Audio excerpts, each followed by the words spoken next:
जो मर्डर हुआ है, ये कोल्ड ब्लडेड मर्डर कहते हैं, उसको देखने के बाद हर वो भारत का नागरिक जो भारत के संविधान पर यकीन करता है, भारत की अदालतों पर उसको यकीन है, आज वो अपने आप को कमजोर और गैर महफूज समझ रहा है। और ये इसलिए हुआ क्योंकि जो लोग सत्ता की कुर्सियों में बैठे हुए हैं उनमें राय बराबर भी, जो अंग्रेजी का वर्ड है, ना कंपैशन है, ना उनमें ह्यूमैनिटी है, ना उनमें रहम है, ना उनमें इंसानियत है। ये जो कल का वाकया हुआ, आप बताइए मेरे को, ये तो कोई ऐसा नहीं है कि कोई जाकर फौरन किसी को गोली मार दिया। आप उनका वेपन चलाने का तरीका देखो, आप जिस तरीके से वो लोग आए, और उनका हाथ स्टिल है एकदम। मुझे भी वेपन चलाना आता है, मैं भी एक एक्सपर्ट के साथ ट्रेनिंग लिया हूं अपनी सेल्फ डिफेंस के लिए। और जिस तरीके से मार रहे वो लोग, उनका हाथ देखिए हिल नहीं रहा है, उनकी आंख उस पर है, उन लोगों पर है। उनको मालूम था कि पहले कहां पर, किस जगह पर मारना। तो ये एक कोल्ड ब्लडेड मर्डर है और ये लोग प्रोफेशनल हैं। और कितना इसमें उत्तर प्रदेश की बीजेपी की सरकार का इसमें रोल है, कितना इसमें ये कौन लोग हैं जो जाकर पुलिस की मौजूदगी में और मीडिया की मौजूदगी में, बल्कि लाइव टेलीकास्ट भी हो रहा था, वो इस तरह का कोल्ड ब्लडेड मर्डर करते हैं। तो ये इसके लिए जरूरी है कि सुप्रीम कोर्ट मॉनिटर्ड इसमें इन्वेस्टिगेशन होनी चाहिए, कमेटी बननी चाहिए। मैं सुप्रीम कोर्ट से दरख्वास्त करता हूं, प्लीड करता हूं, क्योंकि 28 मार्च के दिन सुप्रीम कोर्ट ने एक फैसला दिया था कि कल जो लोग मारे गए उसमें से एक शख्स ने, जो एक मुसलमान एक्स एमपी है, जो एक मुसलमान एक्स एमपी है, वो कोर्ट को गए थे कि मेरी जान को खतरा है, सुप्रीम कोर्ट को। तो सुप्रीम कोर्ट ने यह कहा था कि जब आप जुडिशियल कस्टडी में है और आपको पुलिस कस्टडी में लेकर जा रहे, तो स्टेट की जिम्मेदारी है। अब सुप्रीम कोर्ट इस मसले को सो मोटो ले और सुप्रीम कोर्ट एक कमेटी बनाए, सुप्रीम कोर्ट एक इन्वेस्टिगेशन टीम बनाए, टाइम बाउंड तरीके से उनको टाइम दिया जाए, और उस इन्वेस्टिगेशन टीम में उत्तर प्रदेश का कोई भी ऑफिसर ना हो। एक टाइम बाउंड तरीके से वो इन्वेस्टिगेशन टीम बननी चाहिए जो सुप्रीम कोर्ट को रिपोर्ट करे, और एक टाइम बाउंड मैनर में वो इन्वेस्टिगेशन मुकम्मल होना चाहिए। क्योंकि ये बात मैं कोई भी यकीन नहीं कर सकता कि ये लोग सिर्फ उठकर आए, कौन इनको बोला वहां पर, इनका बैकग्राउंड क्या है, और कैसे वो लोग इस तरह घुस गए वहां पर, और क्यों पुलिस ने उनको रोका नहीं। तो ये जरूरी है। हम तो सुप्रीम कोर्ट से उम्मीद करते हैं कि सुप्रीम कोर्ट इस मसले को सो मोटो लेगा, एक इन्वेस्टिगेशन टीम सुप्रीम कोर्ट बनाएगा जो सुप्रीम कोर्ट को रिपोर्ट करेंगे, और उसमें बेहतर होगा कि कोई भी उत्तर प्रदेश का ऑफिसर ना हो, क्योंकि उनकी मौजूदगी में, उनकी कस्टडी में इन दो लोगों की हत्या की गई है। और एक बात आप समझिए कि मैं शुरू से कह रहा हूं कि जो रेडिकलाइजेशन हो रहा है मेजॉरिटी कम्युनिटी में, इस पर कोई यकीन नहीं कर रहा है। बराबर रेडिकलाइजेशन हो रहा है। अगर बीजेपी चुनाव पे चुनाव जीतते जा रही है और इस मसले को बीजेपी नहीं देख रही है, तो बीजेपी देश की खिदमत नहीं कर रही है। ये कौन है? अगर ये जो कल जो लोग हत्या किए, अगर इनका ताल्लुक उत्तर प्रदेश सरकार से नहीं है, मैं सवाल उठा रहा हूं, मुझे नहीं मालूम है नहीं है, अगर नहीं है तो फिर ये रेडिकलाइज कैसे हुए, और इतना वेपन उनके पास कहां से आया? ये कोई कट्टे नहीं थे, एक साथ मारे जा रहे हैं, और कहीं पर भी वेपन ब्लॉक नहीं होता उनका हाथ देखिए आप। ये रेडिकलाइज एलिमेंट से अगर ये उत्तर प्रदेश की सरकार से नहीं है तो ये लोग, ये रेडिकलाइज, हाईली रेडिकलाइज है। और बीजेपी इसको प्रोसेसाइड करती है, नहीं नहीं नहीं कुछ हो नहीं रहा है। अरे भाई कैसा नहीं हो रहा है, देखो ना ये लोग कौन है। गोली मारकर कौन सा रिलीजियस नारा क्यों लगाते आप? इनको आप आतंकवादी नहीं कहेंगे तो क्या कहेंगे? देशभक्त कहेंगे इनको आप? क्या इनको आप फूल का हार पहनाएंगे ले जाकर ये लोग? और जो लोग टीवी के स्टूडियोज में बैठकर जश्न मना रहे थे एनकाउंटर का, शर्म से डूब मरो तुम लोग वल्चर्स हो। अब खाओ उन लाशों को जो पड़ी हुई वहां पर। आप जश्न मना रहे थे ना एनकाउंटर का, अब देखिए क्या हो रहा है। ये क्यों आप भूल रहे हैं कि आज बीजेपी सत्ता में, कल कोई और होगा तो यही नंगा नाच चलेगा, यही इंसानियत के ऊपर ये बर्बादी होगी। जब क्या करेंगे आप लोग? जश्न मना रहे थे, मनाइए जश्न आज आप।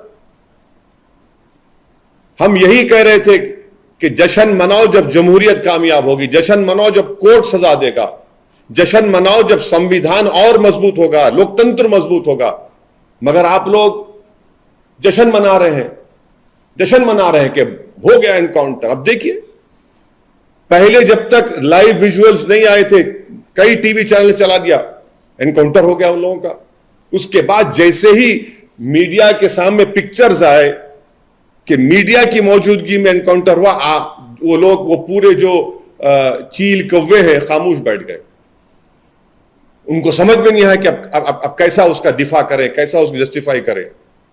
इसीलिए हम कह रहे हैं कि आप समझिए इस बात को, एनकाउंटर सलूशन नहीं है, बल्कि मैं आपके जरिए से देश को याद दिलाना चाहता हूं कि यही इस तरह के सिलसिला शुरू हुआ था जब विश्वनाथ प्रताप सिंह के भाई की हत्या हुई थी 89 में। 1989 से सिलसिला चल रहा है जब ये टास्क फोर्स बनाई गई थी। हर किसी को आप मार देंगे गोली, तो फिर कोर्ट किस लिए भाई, अदालत किस लिए? अरे जो लोग जश्न मना रहे हैं, जो लोग एनकाउंटर पर भरोसा करते हैं, अरे भाई तुम सोचते क्यों नहीं हो कि गांधी के कातिल को कोर्ट मिला, इंदिरा गांधी के कातिल को कोर्ट मिला, राजीव गांधी के कातिलों को कोर्ट मिला, बेन सिंह के कातिलों को कोर्ट मिला, और आप एनकाउंटर कर रहे हैं। ये जो कल हत्या हुई है, इसकी पूरी जिम्मेदारी उत्तर प्रदेश के मुख्यमंत्री पर आयद होती है। उत्तर प्रदेश के मुख्यमंत्री में अगर कॉन्स्टिट्यूशनल मोरालिटी जिंदा है तो उनको अपने पद को छोड़ना पड़ेगा। और देश के प्रधानमंत्री से हम यह कहना चाह रहे हैं कि ये सबका साथ, सबका विकास, सबका विश्वास की जो आप बातें करते हैं, मुझे तो याद आ रहा है एक अंग्रेजी का एक है कि प्रधानमंत्री पॉन्टियस पायलट की तरह एक्ट कर रहे हैं। He is acting like a Pontius Pilate. मेरी गाड़ी पर हमला हुआ, मैं जो कल देखा हूं नजारे को, पूरा मुझसे ऐसे हुआ था, पूरा उसी तरह के नारे लगा रहे थे वो लोग, उसी तरह से गोली चला रहे थे। यह अलग बात है कि मेरा टाइम नहीं था उस दिन, मगर हम समझ नहीं रहे हैं। हम खुशी मना रहे हैं कि मरने वाला मुसलमान है तो कोई बात नहीं, मरने वाला कोई और है, पॉलिटिकल अपोनेंट है, कोई बात नहीं। अरे भाई, आप मारकर संविधान को, रूल ऑफ लॉ को कमजोर कर रहे हैं। आप हमेशा सत्ता में नहीं रहने वाले हैं, तारीख गवाह है। जब आप सत्ता में नहीं रहेंगे, कोई और रहेगा और उसी तरह की शैतानियत कोई करेगा, तो तब आप क्या करेंगे? रोएंगे, पुकारेंगे। तो हम यह डिमांड करते हैं कि ये पूरी जिम्मेदारी उत्तर प्रदेश के मुख्यमंत्री पर आती है, क्योंकि उन्होंने उत्तर प्रदेश की विधानसभा में खड़े होकर कहा था कि मिट्टी में मिला देंगे। देखो, आपने ये कहा ना, ये कोई जबान है एक देश के सबसे बड़े प्रदेश के मुख्यमंत्री की? जो बीजेपी के लोग उनको नरेंद्र मोदी के बाद या उनसे पहले प्रधानमंत्री बनाना चाहते हैं, शायद 2024 में बना देंगे या 29 में, नहीं मालूम, या प्रोजेक्ट कर देंगे। ये जबान है, एक मुख्यमंत्री की जबान होती है क्या? बताइए आप। नहीं, एक मिनट सुनिए, मुझे मुकम्मल करने दीजिए। हम डिमांड ये करते हैं कि उत्तर प्रदेश के मुख्यमंत्री इस्तीफा दें। दूसरा में डिमांड करते हैं कि सुप्रीम कोर्ट एक इन्वेस्टिगेशन टीम को बनाए, सुमोटो सुप्रीम कोर्ट ले, प्लीड करते सुप्रीम कोर्ट से, ये उसी वक्त रुकेगा जब नहीं रुकेगा, वरना ये चलता रहेगा। तो 4 दिन 5 दिन के बाद फिर शुरू हो जाएगा। और वो इन्वेस्टिगेशन टीम में सुप्रीम कोर्ट उन लोगों को रखे जिनका ताल्लुक उत्तर प्रदेश से ना हो, क्योंकि ऊपर से लेकर नीचे तक इसमें लोग होंगे। कहां से इनको हथियार आया, किसने कहा उनको वहां पर जाओ, किसने उनको इस तरह की बातें कही, ये सब चीजें निकलनी चाहिए, टाइम बाउंड। और दूसरी चीज, संविधान में आर्टिकल 311 है और आर्टिकल 311 के तहत उन तमाम पुलिस ऑफिसर्स को निकालना चाहिए नौकरी से। सस्पेंशन नहीं, बल्कि अंडर आर्टिकल संविधान के आर्टिकल 311 के तहत उनको सर्विस से निकालना चाहिए। जब इन्वेस्टिगेशन टीम की रिपोर्ट आ जाएगी टाइम बाउंड मैनर में, सुप्रीम कोर्ट के पास ये एक्स मुस्लिम एक्स एमपी गए थे, सुप्रीम कोर्ट ने कहा कि स्टेट की जिम्मेदारी है, स्टेट ने देखिए क्या क्या हो गया स्टेट की मौजूदगी में। तो ये हमारा डिमांड है और हम उत्तर प्रदेश के बीजेपी की गवर्नमेंट से अपील करते हैं कि जो मुस्लिम एक्स एमपी का हत्या की गई है, उनके 2 बेटे जुवेनाइल होम में, उनको छोड़े आप। आपके पास राइट है उनको छोड़ने का, ताकि वो अपने वालिद के, मरहूम वालिद के तदफीन में शामिल हो सके। इतना तो आप कर सकते हैं ना। दूसरा 2 तो खैर उसको बेल लेना पड़ेगा कोर्ट की तरफ। तो जुवेनाइल होम में है 2 बच्चे, छोड़िए उन लोगों को आप। ये ठीक नहीं हो रहा है। हम बोल रहे हैं बार बार कि उत्तर प्रदेश के लिए ठीक नहीं है, देश के लिए ठीक नहीं। आज हर वो भारत का नागरिक, मुसलमान के साथ जो भी भारत पर फख्र करता है, वो अपने आप को कमजोर और गैर महफूज समझ रहा है।